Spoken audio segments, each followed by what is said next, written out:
خلق الإنسان وكرم وعلمه من البيان ما لم يعلم فسبحان الذي لا يحصى امتنانه باللسان ولا بالقلم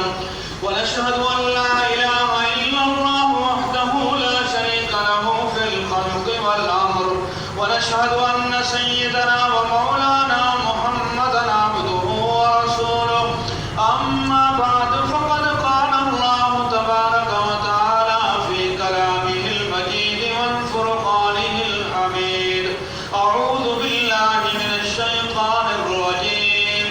بسم الله الرحمن الرحيم يا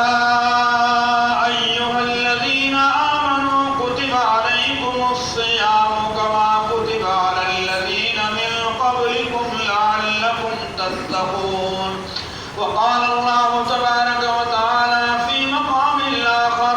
وقال ربكم ادعوني أستجب لكم إن الذين يستكبرون عن عبادتي سيدخلون جهنم داخرين بارك الله لنا ولكم في القرآن العظيم ونفعنا وإياكم بالآيات والذكر الحكيم أستغفر الله لي ولكم ولسائر المسلمين فاستغفروه إنه هو الغفور الرحيم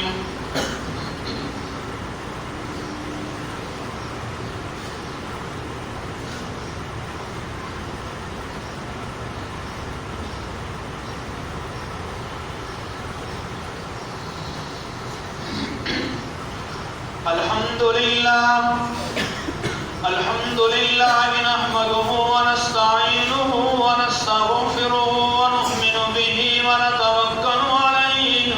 ونعوذ بالله من شرور أنفسنا ومن سيئات أعمالنا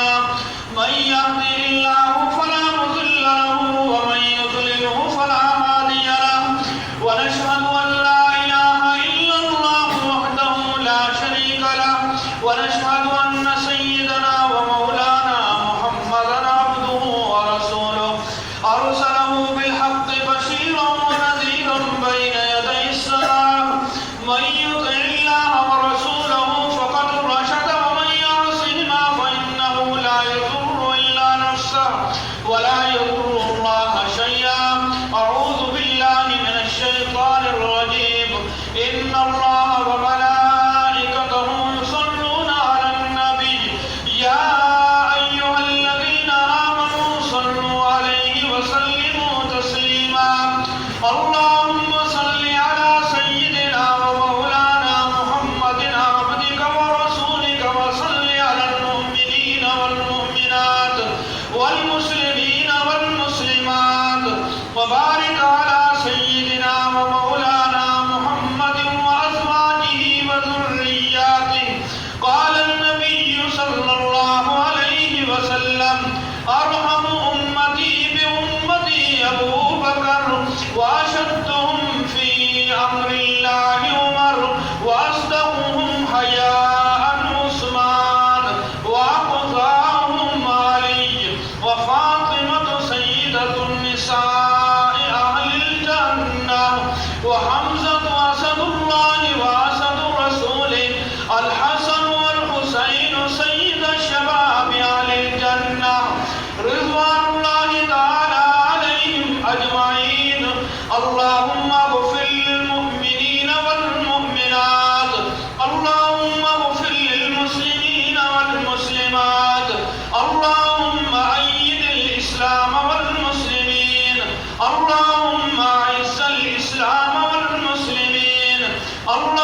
सफेद सीढ़ी फरमा रहे हैं, पहले आगे वाले सबको मुकम्मल करें। अपने मोबाइल फोन पर